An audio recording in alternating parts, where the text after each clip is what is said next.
Let's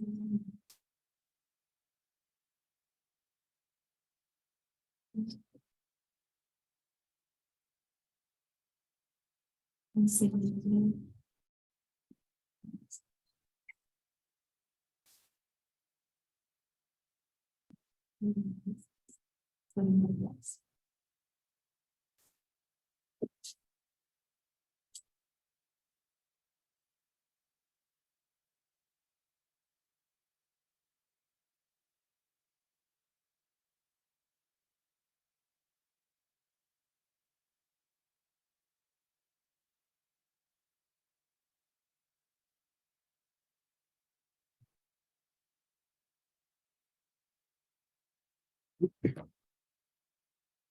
All right, good morning.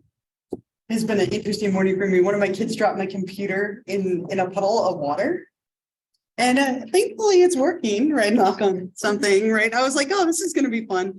And then my keys fell in the water and they didn't work anymore. So I couldn't get into my office or into here or into anywhere. It's been a fun morning. Like it feels like a Monday, but it's Wednesday. So I just keep reminding myself a week from tomorrow, I'll be on an airplane. Doesn't matter, right? So soon, right? I can't wait. I really should like go home and pack like now, let's go right now. And then I heard you saying it wasn't supposed to rain this morning. Then of course it rained anyway. Well, all my kids were like, I didn't bring an umbrella, turn around. It's been one of those mornings, right? I'm like, hopefully from here it calms down. Those mornings are the worst. So anyway, thank you for letting me complain. I almost had Paisley with me here today. Like she was gonna come. She's like, I'm not going to school. I'm like, yeah, you are. And so she was gonna sit right there all day and just listen. But thankfully I convinced her to go to school. So it could have been worse, could have been more eventful. Emma came with me to school once and just sat here and like stared at everyone and thought she was like the best thing in the world. And it was so distracting. So I'm grateful that Paisley didn't have to come, though it could have been kind of fun for you to meet her. I'm sure there's a chance that'll happen again. But anyway, I will bring it back here. Hopefully all of that is in the past, moving forward. I want to remind you about our paper. So I'm going to put this up here. We can talk about it one last time. So your diagnosis paper. Part 2 is due by tonight, right? So it's due today. Hopefully you've been thinking about it, working on it. I think like 10 of you or 8 of you have already submitted it, which is fantastic. But it's due by 11:59 p.m. Night on Canvas. And it's with 40 points. And so just a quick reminder that we've talked about this a few times, but remember that you need that academic source. And that right off the bat is worth 10 points.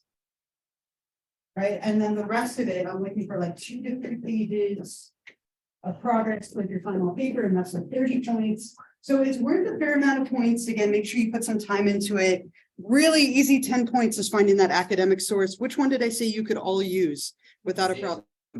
The DSM-5 specifically, perfect. So when you are ready to turn this in, if you're on Canvas, you go to modules.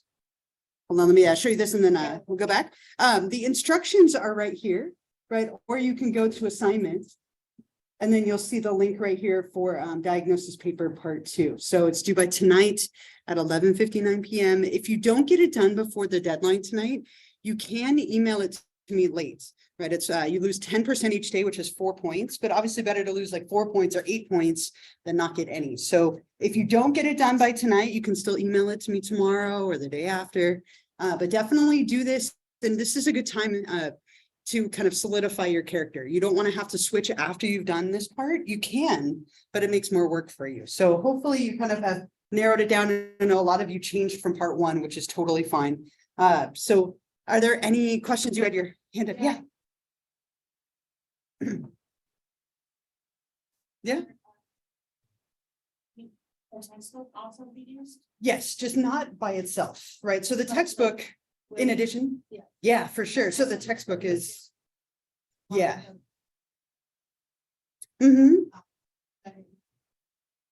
Yeah, you're definitely welcome to use more than one source. You only need on your final paper, you'll have your source and your show, right? And if you just have those 2, you're set. But a lot of people will end up using like one or two more sources. So the DSM, for example, is fantastic for telling you the diagnostic criteria for every disorder, but it doesn't really talk about treatment or causes very much. So a lot of people will end up using like a book or an article, or maybe you find a website that's really helpful, but it's not academic and you want to use it, that's fine. So yeah, you can use the book. It just can't be your only academic source. So the DSM is a great one. Again, a book or even an article. It's probably not going to be about your character, but it'll be about the disorder. You're not going to find an academic source on your characters. And there's nothing wrong, as a side note, that a couple of people ask me this. You can Google your character and see what the other people think, and then use those to kind of inspire your ideas. There's nothing wrong with that, right? If you were like feeling guilty or not sure if you can do that, that's totally fine. And you don't have to know what disorder you think your character has yet. We've only covered like a third of them, like maybe a little more than a third. So I'm hoping that you have some ideas about a disorder. And then hopefully as we get a little bit farther along, you'll kind of make up your mind. Maybe we haven't covered your disorder yet. So that's okay if you're not quite there. I'm just looking for progress. So again, it can be bullets, it can be paragraphs, it can be a mix. The more you give me, the more feedback I can give you, but you're always welcome to give me a rough draft at any time before the final paper is due, which isn't until the very, very end of April. So you have all the way before then. If you ever want me to look at a rough draft, you can email it to me and I'd be happy to read it over, tell you if you're missing anything or if you want to add anything. But for this, formatting doesn't matter, just content. I'm looking to see that you're not putting it off till the very, very end. Are there any other questions? I know we've been keep bringing it up, but since it's worth a lot of points, I want to make sure you feel comfortable, you know what I'm expecting. And again, this is where you'll turn it in right here. Just like the first part, you will upload, click on start assignment and upload your file right here. Anything else? Anything there? I'm not changing. Yeah. I submitted it at like 3 in the morning. So. Okay, you know what, and that's fine, right? You can always submit more than one file or even delete the old one, and that's fine too. You know, better to give it more effort if you have the time. That's totally fine. Okay, so then we will go back to our chapter 9 that we just kind of barely started, right? We watched that little thin promo. We talked a little bit about like eating disorders in general, and then we'll start talking today about anorexia and bulimia. Let me make this bigger. Okay. So again, going back, right? Eating disorders as a group, right? So we're talking about some kind of disturbance in eating, and there are really 2 main eating disorders. But there's a third one that was added in the DSM-5. So we'll talk about all 3. And probably the one that most people are familiar with is anorexia or anorexia nervosa. So let's talk a little bit about that. I'm going to write the criteria here. And just as a little bit of an overview, anorexia as a disorder has a lot of elements of people being afraid to gain weight. Right, feeling like you're overweight, a very distorted body image. So you don't see yourself the way that maybe you actually are. There's a pursuit of extreme thinness, oftentimes starving yourself to stay thin or try and become thin. And so oftentimes people with this disorder by nature are very, very underweight. So in order to be diagnosed with this, you have a couple of criteria. The first one is that you have a refusal to maintain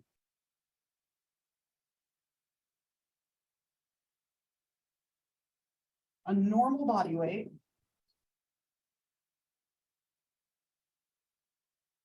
for your height and age. Now, normal, right? Super subjective term. We've talked about that a lot in here, right? So normal, in order to kind of define that, what they say is less than 85% of what's expected. So if you ever go to the doctor, right, they have like a growth like curve or chart, and there's spots that you're supposed to be, right? My oldest has always been like in the 99th percentile, right? And my youngest like all the way down in like the 40th percentile. And so there's kind of this chart of where you should be for your height and for your age. And so somebody who has this disorder is underweight by definition, right? They're at less than 85% of their expected weight for their height and age. Now, this isn't perfect. It doesn't take into account things like bone structure and bone density and muscle mass and all these other like elements of weight. but it is one of the criteria. And sometimes what happens is people have all the other symptoms, but they're not underweight. And then it makes it a little tricky diagnostically. But this tends to be very common with this disorder, being very underweight. And think of the people in the documentary last time, like a lot of them are very almost skeleton-like. They're so thin, extremely thin, because they tend to starve themselves quite a bit.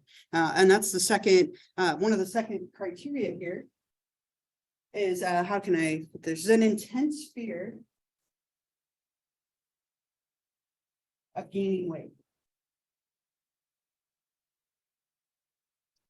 And so what that does is it leads to really, really restrictive eating. People eat quite a bit less than they need in order to survive. They're often very hungry, or ignoring bodily signals.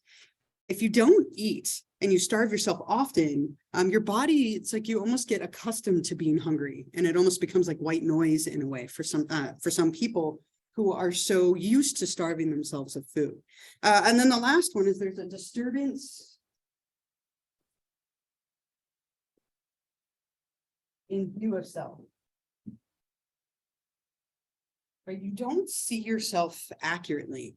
Remember the person in the documentary clip that I showed you who drew a picture of herself, and then they traced her outline, and her outline was quite a bit smaller than the one that she drew. She sees herself as much larger, kind of like the image at the top here.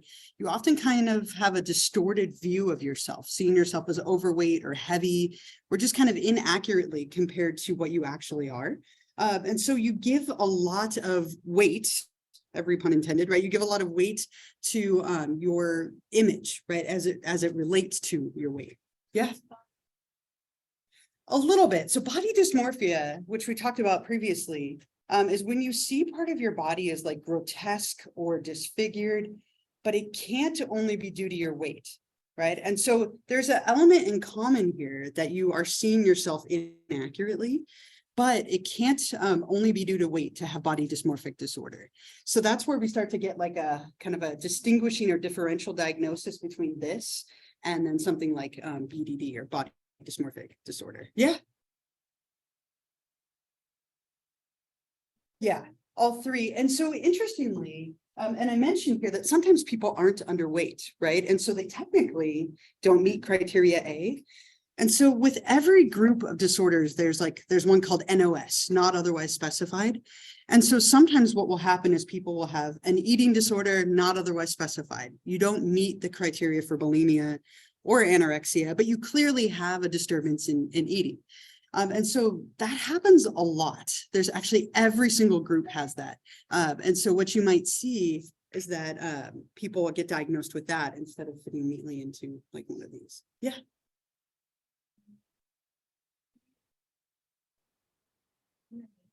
And then I couldn't eat. Whenever I did eat, it was just like not going down. And it was just inconsistent eating. And it's not like I wanted to be thin, so I would say like, okay, it can be anorexia, but it's not like I wanted to be thin, because just by the numbers, and just simply couldn't. Yeah. Yeah, and that's tricky, right? And oftentimes people who are just maybe thin by nature or going through stuff and it makes it where it's hard for you to eat, it can get misdiagnosed sometimes as well, or misperceived by other people. Like you're not eating, it's an eating disorder. Sometimes when we're stressed, or we have things going on, we just don't eat. It's a criteria for a lot of disorders. To remember depression, right? A lot of people, when they're depressed, eat too much or not enough. With anxiety, sometimes people eat to cope. And just sometimes when we are going through stuff or we're really busy, we have disturbances in eating too. Yeah. When you said like the treatment with people's perception, it reminded me of is orthorexia not it's not recognized with the DSM, right? No, and what I'm forgetting what that it's not, but Okay. I don't remember what that's. Orthorexia is when people overexercise and undereat.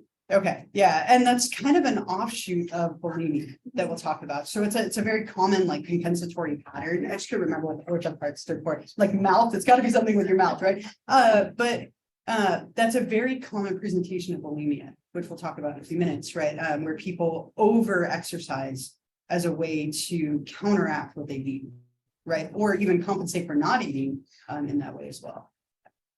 How many of you, anyone know people in your life with anorexia? Any stories or comments? I mean, this is a pretty common disorder. A lot of people struggle with this. Any thoughts or comments or stories or anything? Yeah.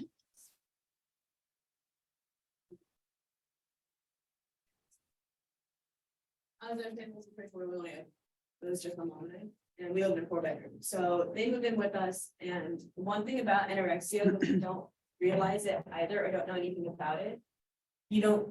And I lived with her every day. I didn't see it being a problem every day. Sure. Until she did eventually move out and moved in with her grandparents. And I was seeing her for a little bit, so she didn't live with her. And then I noticed, even though I live with her every single day, you don't notice it. You see them every day. Yeah.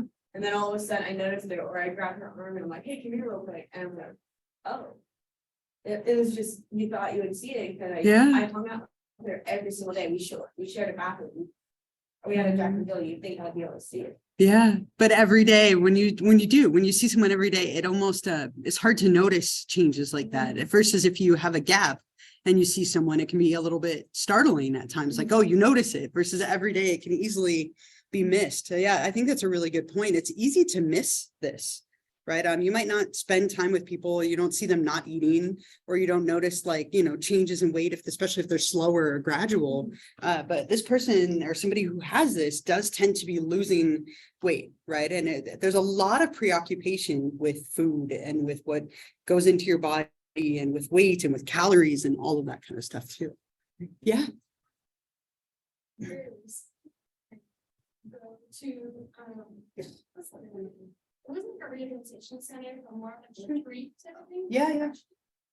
And she had no idea she was interested, and I didn't either. Like, because she be with me, that was it. And I didn't pick up on because she would get me. Yeah. And she wasn't even aware she was like not eating that. And when she went, and they were like, you know, and when she came back, I had never noticed that she was like too small. And when she came back, she just looked alive, like a lot in others. Interesting. Damn, you do look different. But I only known her looking smaller. Sure. So it's very hard to do this. Like, Yeah. Yeah, and especially if if they eat normally around you and it's nothing that you have there's no red flags, you might not notice this. And I mean, a lot of us at some point go on diets, right? Like diets are notoriously common in our culture. Something like 2/3 of women and 1/2 of men at any point are on a diet in our society. It's so normalized. And so there's a lot of problematic patterns with food. It doesn't necessarily mean you have an eating disorder, but maybe you just mistake it as oh, they're just kind of watching what they're eating, or they're exercising a little bit more. I'm not too worried about it. It's easy to miss at times. It can be. Yeah. Mm-hmm. And she put it in so she became a vegetarian when she got back to stage. Yeah. So she held herself to the standard of the investigator body. Mm-hmm. When she came back, since that first year, we don't need to find her bonds. Yeah. Mm-hmm. All of us knew something, but we weren't Yeah. And going away to college, obviously a stressor, right? Different environment, a lot less control over your food in some ways. In some ways, maybe more control, in others you can't. It's hard to cook in the dorms, right? You're kind of typically dependent on a cafeteria or whatever college food they have, which isn't always the best. Sometimes and sometimes not. And so yeah, that can be difficult, right? Really, really difficult. Was there another? Did I just see another hand over here? I dream them sometimes, but. Not a friend, but I see her often. Mm-hmm. When we have social events, she'll either say that she ate before going, or she'll just have a plate but barely touching it. Mm-hmm. And she shares openly about it, but her teeth are not she's had to have years put in. Yeah. That just Yeah, we tend to glamorize eating disorders a little bit in the media, and that's not how they are, right? Yeah. Mhm. She wears baggy clothes to try to hide it. Mhm. She won't wear skirts or shorts. So, I mean, she has gone home. She comes and goes. Sure. She's struggled a lot. Well, Yeah, and there can be a lot of physical effects like that. People can have their teeth fall out, their hair fall out, they develop medical conditions. Yeah, yeah, and like people's bones become very brittle from not getting enough nutrients, right? If you're doing this chronically, and this is something that can be very chronic for people, it can have a lot of physical correlates where people's, their health and all these like physical elements of them. Women stop getting menstrual cycles, right? There's a lot of different things that can happen, and this is much more common in women. It's like 95% of cases are in women, and the most common is ages 14 to 18. Right, is like the common age range. Like this can obviously occur in men as well, and it's growing in prevalence in men, but it's much more common in women, and especially younger women as well. Yeah, I'll go up there and then up here. We recently started hanging out, but she always gets sort of like bothered like by her boyfriend not eating enough. And like, she carries an apple with her everywhere. And she's like really insecure people who say there's like small and weak. And I recently found out like she had anorexia when she was younger, and she's like still living in it. It's like I can always see like little signs of like things that bother her, like Yeah. the coworker mentioned anorexia and terrible, and she was like, stressed because Yeah, and it can take people a very long time. The relapse rates with eating disorders are high, right? It can be that some element of that sticks with you for a long time because you're constantly being triggered, right? There's so many triggers for it. Yeah. You were talking about like physical side effects. Yeah. One of the most interesting ones that I've noticed, because it's a problem I've dealt with, is that my males, Yeah. they essentially like started forming lots of like lines and breaking on them because there's just not enough nutrients properly forming. Right. And sometimes it can even fall off, right? In extreme cases, because it becomes so like nutrient deprived. Yeah, I mean, there are things like that, right? That happen when we don't give our body what it needs. It takes time for those things to happen, but it definitely can happen over time. Yeah. this when we were like 12, Mhm. and it like ended up stunting her like height. Yeah. Because of that. Yeah, it can definitely do that, right? And that's a huge concern we have for my daughter Emma. And my daughter Emma doesn't eat like at all, and she has something that they call restrictive avoidance eating disorder. It's like unique to children, where she literally will only eat like 4 foods. It's like goldfish, French fries, ramen, pizza, and mac and cheese. 5 foods. So look out, right? 5, right? And she'll eat chips. 6, right? But literally, like that's it. Like we can't get her to eat anything else. And it's completely in her head. She's a self-proclaimed vegetarian at 8. But we'll eat Taco Bell sometimes. Like she'll eat the tacos from Taco Bell. She doesn't understand that it's meat. I don't know if it technically really is, but she will eat that. But for her, like that's our biggest concern is like some of the physical things that can happen. It can stunt your height, right? It can affect your nervous system and your immune system as you're growing. And so you might be more vulnerable to illness, right? And so these are all concerns that can happen, especially when this stuff starts early. She's an extremely picky eater, they call it, like to the point where we actually have like therapy for her to like expose her to things slowly. It's awful. It's kind of a side note. But her therapist said that we have to let her have full choice and agency for 3 months. So we're in this phase right now where she's allowed to eat whatever she wants, and it's like ridiculous. Like, so we'll have breakfast on like on the weekend. My partner will make like eggs and cinnamon rolls, and like she'll eat nothing but the frosting, and we're not allowed to say anything, right? We're supposed to like reset the culture with food, and it's so maddening. We're just sitting there like watching her eat nothing but frosting, and she's living it up. She's like, this is amazing. I can eat whatever I want. We're sitting there like, oh my God, you just had frosting for breakfast, which is delicious, but not enough, right? And so you can see these in children as well. But it's much more common a little bit older, especially as we get that pressure of like the teenage years. It's when this starts to develop. Yeah. I was gonna say, would you say that a big part of like eating disorders in general has to do with like hormones and like, you know, your brain not being fully developed, since most people with eating disorders are, you know, teenagers or in their twenties? It's much more like social, actually. There's a lot of like social and cultural like elements, which we'll talk about. There can be some biological stuff like hormones and neurotransmitters and underdeveloped like parts of the brain, but it's more like the social constructs of beauty, right? Of what we consider attractive and unattractive, and desirable and undesirable. Those actually play a huge role. And as a teenager, you're very in tune with that, right? You're very in touch with like what is okay and what isn't. And I think where we start to get those, your body is changing, right? And so there are hormonal influences, but it's that peer pressure that really is thought to play like the biggest role in your family environment and other people. We'll talk about all those things too. Yeah. Yeah, I was gonna say, because you're talking about like the glamorization of it. Yeah. And also just like how normalized it Yeah. kind of is. Like, I have a lot of friends who are just like, oh my god, I've only had this coffee today. And I'm like, that was not cute. Yeah. It's scary. It's not okay. I Right. can really trigger someone. And like literally yesterday, I was at work and I work at like a juice bar. Mhm.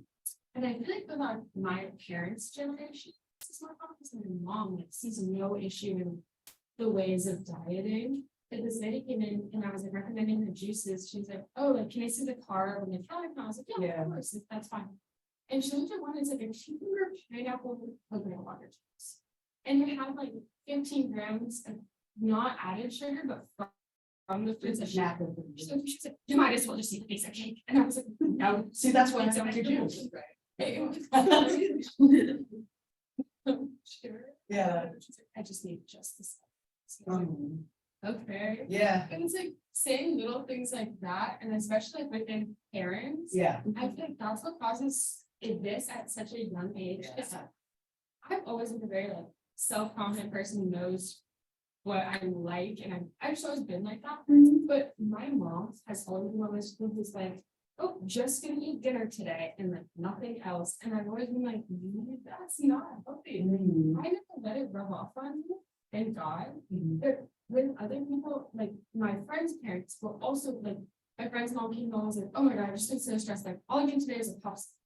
And she's like, why are you saying these things? Yeah. And like if I wasn't so confident or headstrong, maybe I'd be like, oh my god, I've had 3 huge Too much much. today. Mhm. Is that weird? Is that wrong? And it's like, why are we normalizing saying these things? Yeah. You know? Yeah, and that's so normal within our culture, right? And we'll talk about like family dynamics a little bit too. That's huge. Like the things that other people say to you, the cultures within families, all of those come here quite a bit. And yeah, and like you said, it's lucky that you have that strong will, because sometimes what that does is it does rub off. And they have that like, oh my gosh, well, I ate like a meal that like you only had X, right? And we do have a culture that's very obsessed with like the calorie counts of things, and there's a lot more knowledge and like maybe sometimes too much knowledge about what's in everything. Well, yeah. So just thinking about how like older generations and stuff, I think about my stepdad, you know, he's been with us for a few years now, and he was like pretty heavy back in the day, and now he like lost some weight, so he felt confident in it. But then my mom and I realized that he's slowly turning into anorexia. Sure. It was like he wanted to be thinner, he wasn't eating as much, and you know, we're like, it's lunch now, have you ate? And he's like, no, not yet. And he doesn't like want to eat, and it's just like, you know, seeing it from someone that you wouldn't expect, you know, probably like, I've always been on the thin side, Yeah. ever since I was a child, so I would get told like, oh my god, you have anorexia, like eat a hamburger, and I'm just like, it's not even like 30 meals, but it's just sometimes unexpected things people that you would think. Yeah. Yeah, and like we don't tend to think of this in like very often, but it definitely can be. And there's an interesting offshoot that is more and more common in men. It's called muscle dysmorphobia, where because for women, the standards of attraction are like being attractive, right? Are typically being thinner.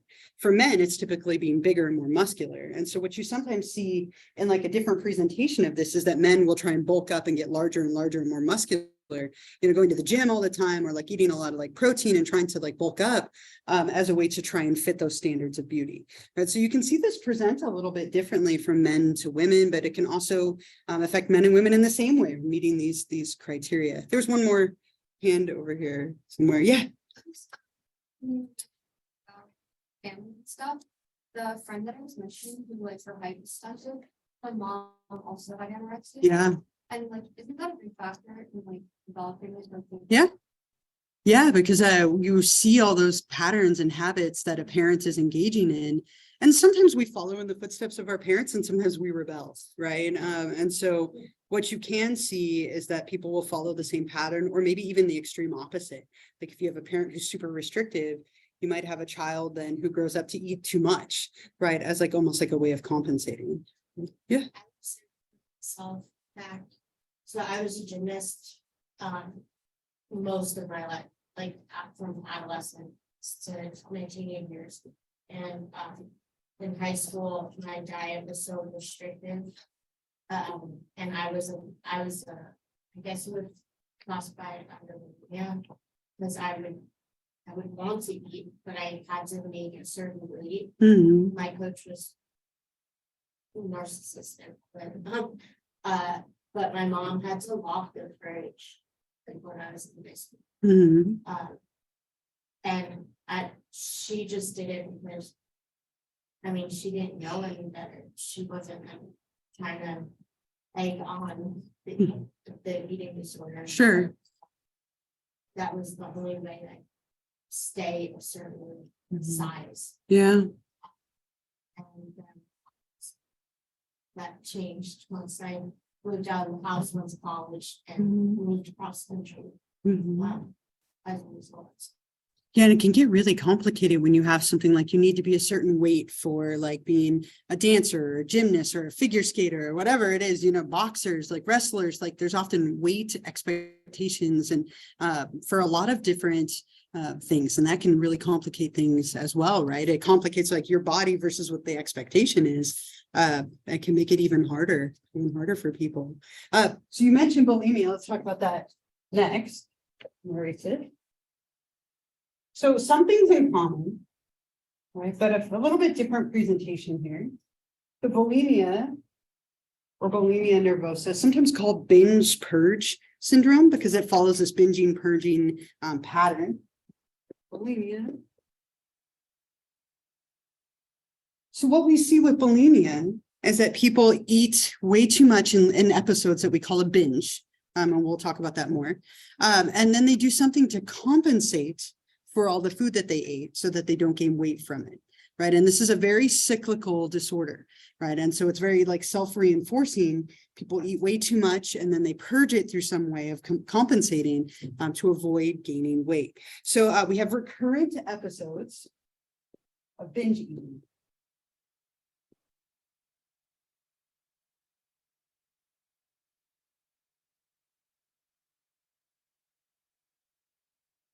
They define binge eating in a very like abstract way. And I'll tell you how they define it, but it's not, I don't think it's all that helpful, right? They say eating within a 2-hour period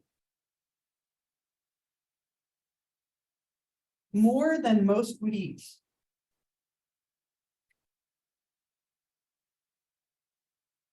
That is so subjective, right? What is most, right? And what I eat might be totally different from what you eat, especially if we're talking about certain foods, right? So this is a really subjective thing, but the idea is that you're consuming a massive amount of calories within a relatively short period of time. The other element that happens here is that the lack of control during the binge. You almost can't stop yourself. Right? Even if you're full, you might eat till you're uncomfortably full. And there's like a lack of control or an inability to stop eating, again, within a short period of time. And most of us will binge at some point. Occasional binge eating doesn't mean you have a disorder, right? Like I mentioned to you, I ate a whole carton of goldfish. That would consider to be a binge. They don't think most people would eat that many goldfish within a short period of time. But I wouldn't consider that necessarily problematic unless I was doing it all the time, right? Unless it was something that was recurrently happening. And then I felt like I needed to compensate and do something to counter it, right? So if you eat way too many pieces of candy or way too many pieces of cake or, 92 hamburgers on your first day of a cruise, like I wouldn't consider that 72. We won't get too crazy. I wouldn't consider that problematic. But if it's happening all the time across contexts and in different situations, then it's a little bit different, right? So within certain contexts, like some degree of binge eating is normal, right? But if you're doing it all the time, that's when we start to get to have it be a problem. The other stuff, we see compensatory behavior.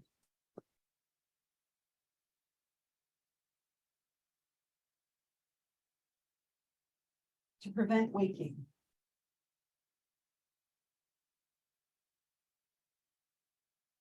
So you do something to compensate for the fact that you've eaten so much so that you don't gain weight. What are some things that people might do to compensate? Well, how might you counteract it? Yeah. Like over exercising. Yeah, right. Like I mentioned earlier, over exercising, you go to the gym for hours, or you just like keep going with like excessive exercising to counter those calories. What else? Yeah. Yeah. Yeah, laxatives and vomiting. Those are two very common ones. People will take laxatives to eliminate everything they ate or cause themselves to throw up. That's like the classic presentation of this, right? You're doing something to keep yourself from gaining weight. Because if you're doing a lot of binge eating, you're going to gain weight from that, right? You're consuming a lot of calories. And so people compensate to prevent that from happening. And this is where it gets cyclical, right? I ate, now I have to get rid of it, or I'm going to gain weight. And people kind of get into this pattern where they have a difficult time stopping. Now, the other part here, binges. So the binges and compensatory behaviors, I'm going to abbreviate that, have to happen on average 2 times a week. Usually it's much, much more often than that. Okay, it's quite a bit more. It might be 2 times a day, but on average, 2 times a week for at least 3 months.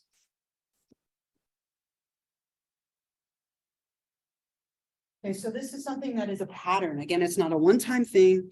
It's like a constant. This is happening recurrently, at least twice a week for a period of 3 months or more. And then you have that same last criteria as the last one, right? Where your self-evaluation is really influenced by weight. You kind of have a distorted image of yourself.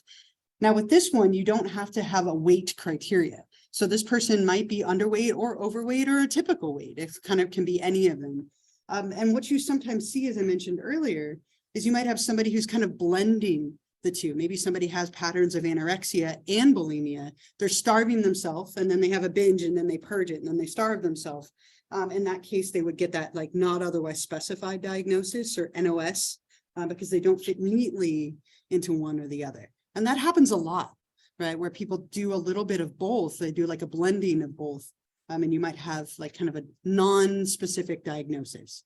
And just like with the other one, this is much more common in women than it is in men, and also younger, right? That same kind of population. And this can be something that's easy to miss as well. A lot of people do their binges in private, right? They don't do them in front of other people. We call that like closet eating, right? It could be literally in a closet or just like symbolically you're doing it in a hidden way. And oftentimes people will engage in compensatory behaviors very secretly too.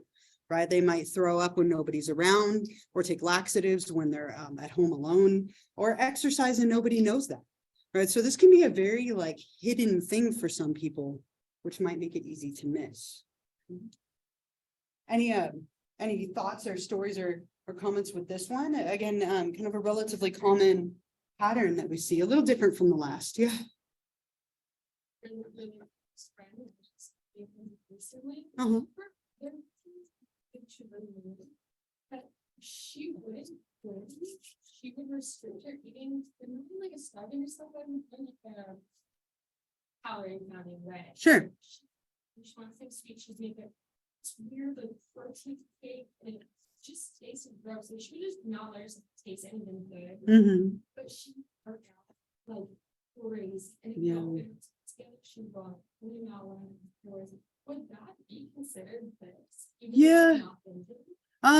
It's kind of like in that gray area in between, right? It's blending the two, really. And that's actually pretty common, right? Very, very rarely do people fit like perfectly into these, because what happens is people are trying to find that blend of how do I do this and like lose weight, but still eat something, but not gain the weight from it. And it can end up being very much like that, where it doesn't fit neatly. And I don't know, something as you were saying that too reminded me kind of a more like popular thing right now as it relates to this intermittent fasting. I don't know how many of you have like heard of that, where like you either go like a day or a certain number of hours, like you fast for 16 hours and then eat for 8, and people binge during those 8 hours and then starve themselves the other 16.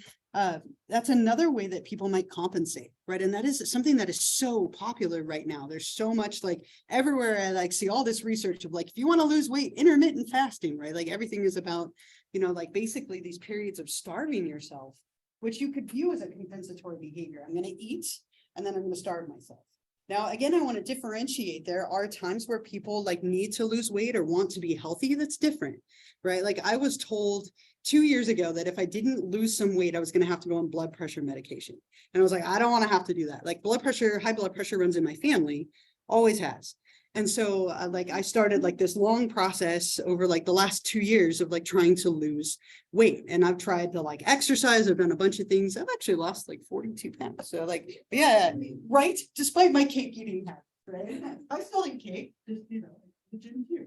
So, but what we often see is that people will engage in those kind of behaviors. It doesn't always indicate a problem, right? So I don't want to say that intermittent fasting is problematic, but it's just another way that we're seeing people like engaging in like compensatory stuff, right? I'm going to starve myself because I was eating too much. Yeah. Yeah. You could only allow yourself to be like on Wednesday. Yeah. And my mom was at work and she was getting so frustrated that, that she was getting hungry. So she just opened up a box of like Girl Scout cookies. She's like, oh my God, I have to do it. And I thought that was so funny because like obviously there's people that restrict themselves like that, but it's like an average person who would eat normally, they'd be like, oh, so this is okay. Mm-hmm. So it's just unfortunate how things played out for them. Yeah, it can be difficult, right? Really difficult. Unless Girl Scout cookies are the devil, right? Like I'm like so glad that they're almost done. We have so many boxes of Girl Scout cookies in our house. I'm like, get the peanut butter ones away from me. Those are by far my favorite. Oh, the red box. I can't tell you how many red boxes we've gone through as a family over the last like months. Freezing them. Yeah, I like to put them in, blend them and make like a shake with them with like ice cream. So good. You're welcome, by the way. It's delicious. You should try it. But you have to use like a whole sleeve for it to work out well, but it's so good. See, things to try out later, right? Yeah.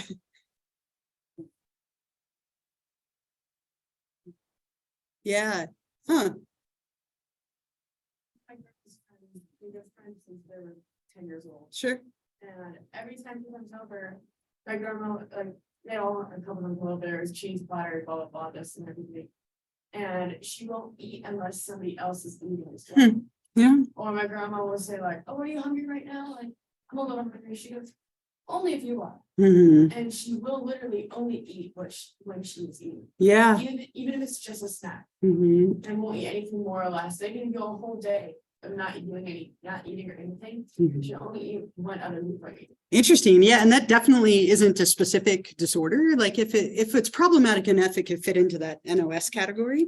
But there are so many strange things with eating. I have a friend who won't eat alone. So she will watch videos of other people eating while she eats, so she doesn't have to eat alone. Like it's so odd. Like she'll like put on YouTube and watch other people eating so that she doesn't have to eat by herself. I'm like, come over, I'll eat with you. Like, come on. Like, no worries, right? Come eat with me. But you get that. Then you have people who eat strange things, right? Like for attention or for like views or whatnot. There are people who will only eat around others or not eat around others and only eat alone. So we can have a lot of like problematic things with food that aren't necessarily disordered. It feels like that kind of would fall into that category of like, maybe it's not the most healthy, but it doesn't fit one of the like disorder criteria. Interesting. There's one other like eating disorder, and I have the criteria up here. This is the newest one. It's very similar to this, but without any compensating, right? So there's a disorder called binge eating disorder, where people have frequent binges, but they don't engage in regular compensatory behaviors. So what happens is you're binge eating often, but you don't do anything to lose that weight. And so oftentimes people with this disorder do gain a lot of weight because they're eating a lot in private and they're engaging in binge eating. So what we see here is that people have like unusually rapid eating. They eat a lot despite not being hungry. Right, so there's oftentimes eating to the point of being full or despite not even being hungry at all. Eating until you're uncomfortably full and doing this privately. Very common for binge eating disorder to be done in private. Kim lovely Kim, right? She's come up like 4 times this week. I don't know why. But Kim, like she very much had this. When I first met her, she weighed like 360 pounds, I want to say. Very, very overweight, right? And she never ate. I never saw her eat ever. I'm like, okay, well, you have to be eating at some point, but I never saw it. And she was very much a closet eater, like it literally in her closet, like would have all this food hidden away in places that she could eat it privately. That's very common with this disorder, that people will eat in private because they're embarrassed of the amount or the type of food that they're eating. And so what you often see is that people have like feelings of disgust or depression or guilt after they go through these episodes. So they consume a massive amount of food and then feel really guilty or depressed afterward. And it becomes the cycle. And then they eat again to help themselves feel better. And then they feel depressed and guilty again. And it's this very like round and round and round process. So on average, at least once a week for 3 months, but it's often much more than that. But the difference here is that there is no compensating, right? There's just a consumption of a massive amount of food and then nothing to lose that weight. So oftentimes, again, this individual tends to gain a lot of weight because they're not doing anything to offset. So those are the 3 main disorders. And then obviously you can have like kind of atypical combinations as we've been talking about. Any other like stories or thoughts or questions or comments with these 3 disorders for now? Yeah.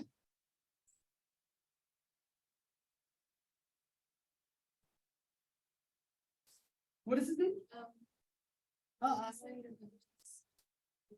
Yeah.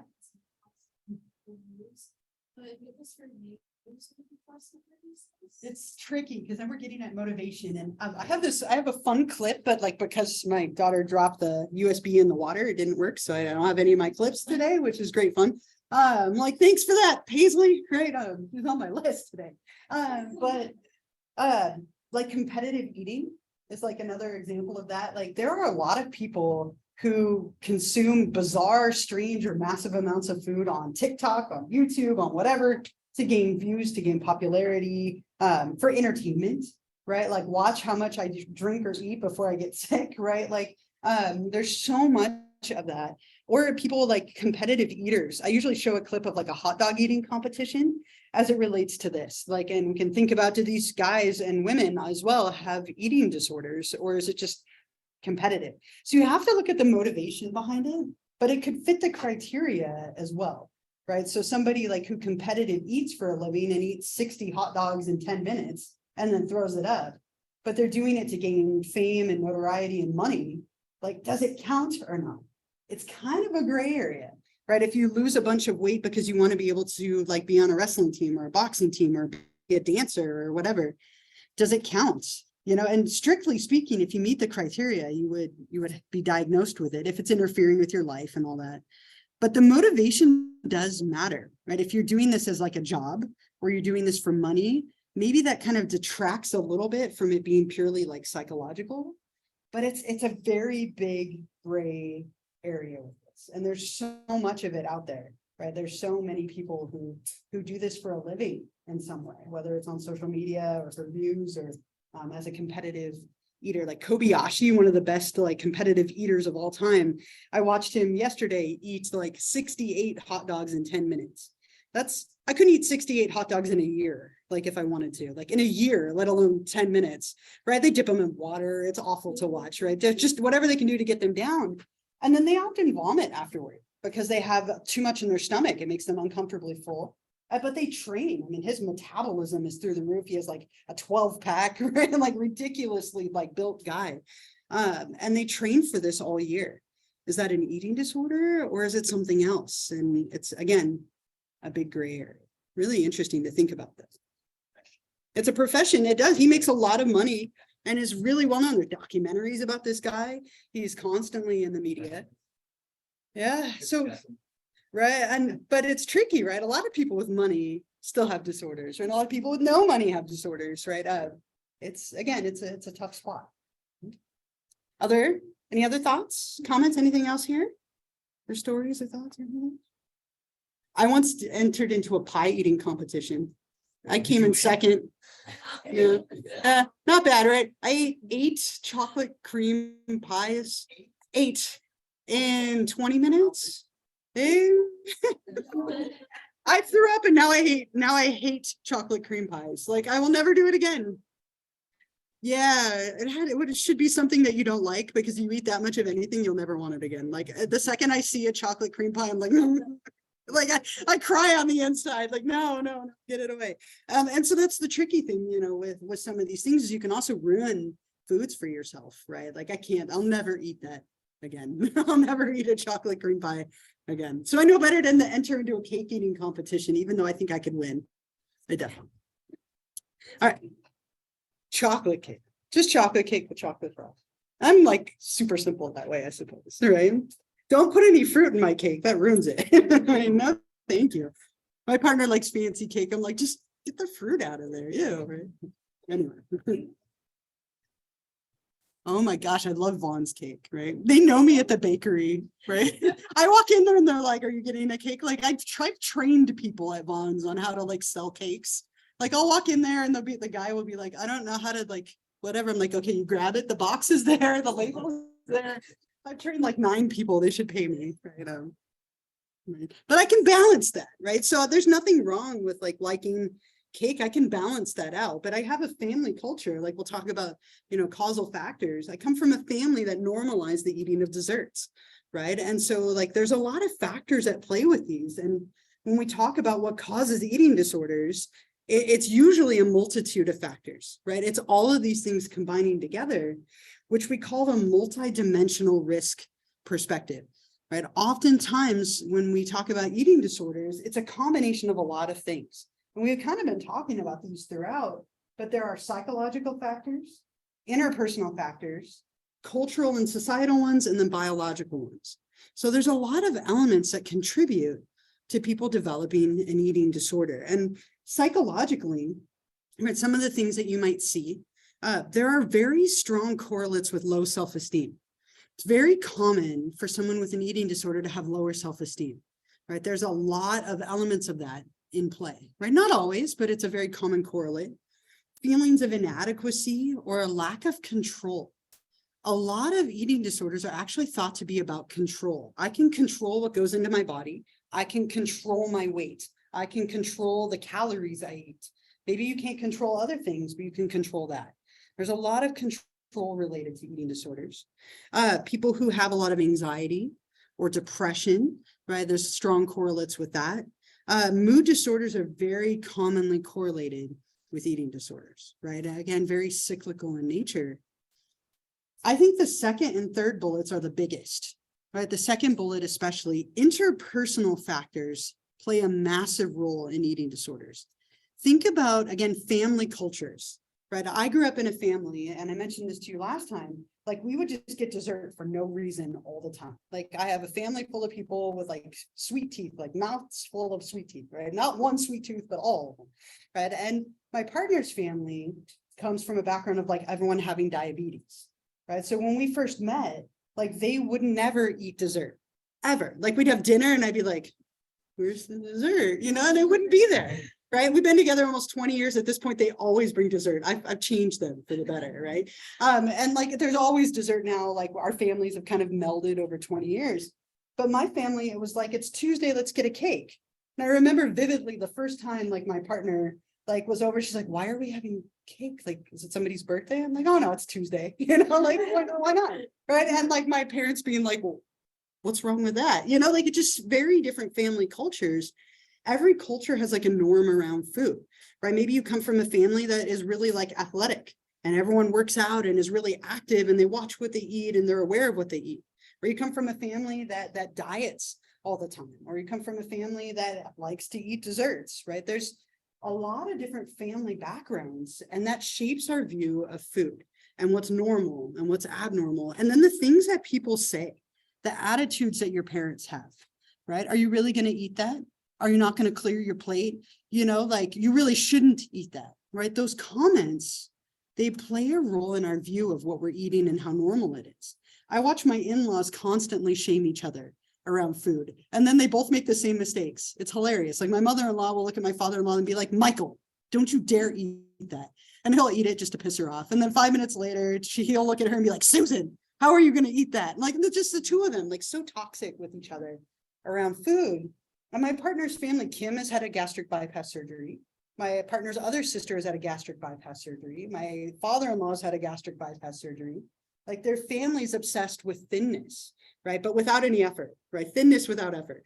And so you can get these very toxic family environments or friend environments or relationship environments where maybe your partner only comments on you looking attractive when you're thin, or they comment on what you eat or what you don't eat, right? Those little things that people say and do can very much influence our perception of ourselves. Yeah. I was gonna say, part of like family's culture. Yeah. And You have a culture in your family, right?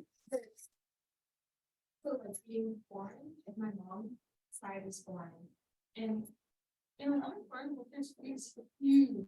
Like, Yeah. you go and think, Right. if you don't finish your food, it's completely disrespectful. Mhm. Like there was some very quick. My grandma is very, very, you need to eat, you're used to me, you need to eat.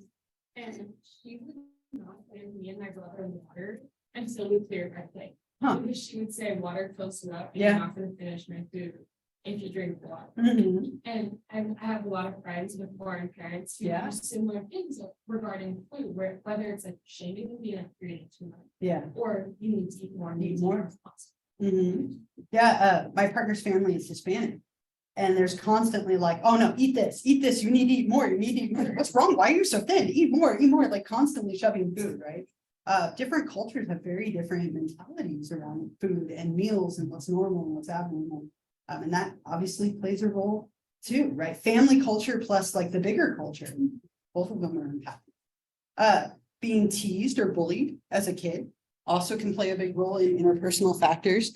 I'll tell you a story about this little kid and my little kid. So my daughter Kaya, who's 10 now, when she was in kindergarten, she would come home and her food with like her lunch would be untouched, right? Like, and this happened for like 3 months. Like she'd come home and her lunch was completely intact. We're like, why didn't you eat? Why didn't you eat your lunch, right? And one, it's wasteful, and two, we were concerned that she wasn't eating. And she'd be like, oh, I didn't have time. Like, I wanted to play on the playground. And so I didn't eat. And it didn't add up. Like 3 months of this, like finally we got her to tell us like why she wasn't eating. And it's because this other little girl, Addison, I remember Addison very vividly, who still goes to her school, and I still glare at her every moment I see her.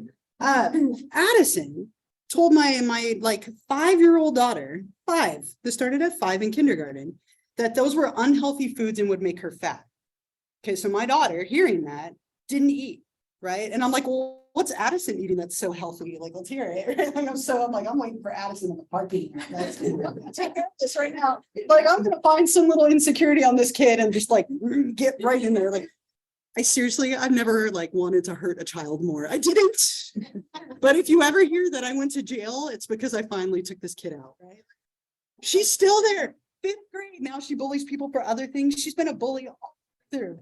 Like, someone needs to like, we called the mom. We actually called her mother, right? Because this kid, like, we had all the phone numbers as a kindergarten class. My partner called this other like parent and was all like, hey, I don't know if you're aware, but your daughter is like saying these things. My kid is not eating. Can you work on it?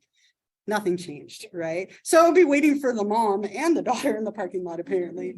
But just so toxic. So my 5-year-old, already at 5 in kindergarten, not eating, right? Because of this kid.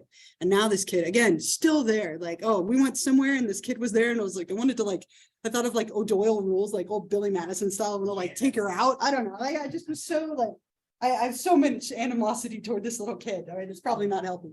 But she just absolutely bullied my daughter into not eating. And you see so much of that at school. There's a lot of pressure, like between kids. This can start very, very early. And it definitely happened for my daughter, who's a little bit bigger. She's always been a little bit bigger, like tall and just heavier for her age, right, than most kids. She's thinned out so much when she's like absolutely happy with it. But she would come home and be like, how do I have a flat stomach? Like at 5, how do I do sit-ups? How do you do a sit-up? I want to get rid of my stomach. And it would just break our heart. Like at 5, you shouldn't be worried about those things, right? Like eat whatever you want, you're 5. And so this bullying And interpersonal factor starts very young for some, and it can be within the family, or it can be friends, it can be peer groups. And then there's obviously cultural factors as well, which we'll talk about. Yeah. The family that I nannied for, the mom, she's like so insecure about like her weight and stuff. And, Yeah. like, always like trying to do diet or whatever. And like they have a 5-year-old daughter, and she like will even be like, oh, do I look fat in this? Like always asking. And it's like so sad because like Yeah. she gets it directly from like her mom, or like Mhm. there's also like 2 little twins, or like 3 too, and they know like, oh, like that, like I'm too fat for this, like they'll stay stuck Yeah. like that, and it's like At that young of an age. yeah, I'm like, you're, like, Mm-hmm. it's Yeah. so sad. Yeah, and that's where you see like these factors picking up, right? Little kids, they notice what their parents eat or don't eat, right? Oh, mommy didn't eat dinner today. Like I'm noticing that my parents don't eat dinner, right? Like maybe that's normal, right? And if you don't have that strong sense of self, right, that could easily like take over for you. And so you see bullying and like the things people say, relationships playing a big role, right? If your partner carries a picture around of you when you were very thin versus how you are now, what message does that send to you? Right? Or they only compliment you when, again, like you don't eat, or like you're exercising and like at your thinnest, right? Those things seep in and they play a big role. Any other comments here for interpersonal stuff? Again, hopefully I don't take this kid out one day. I saw her literally like 3 days ago. I'm gonna run her over, right? Control yourself, deep breath. I know, right? Yeah, no, I'm like, seriously, tell me what this kid is eating that's so healthy. And I'm sure it wasn't. Like kindergartners don't have a ton of language and expressive ability. I mean, like a fair amount. Or not very commonly anyway, right? Yeah. I mean, and we'd send our kid with like, they were decent lunches, like they were fine. Like it was nothing like, it's not like we sent her with Oreos and nothing else, right? Like that would be Emma, right? Except goldfish. Like that's all she takes in her lunch. But yeah, it was just ridiculous, right? And starting so young. So this next one also plays a really big role, but I do have 2 clips for this that I don't want to eliminate, and I will find a way to get those clips back. So I think what I'm going to do is stop here. So we'll pick up with this next time. And we'll remind you one more time about the paper for tonight. Okay, so if you have any questions, I'll hang out for a little bit. If you do have any questions about the paper, I can hang out and answer those. Have a wonderful weekend, and I will see you all on Monday. We'll keep going with this, and then we might start chapter 10 a little bit, depending on time. Okay.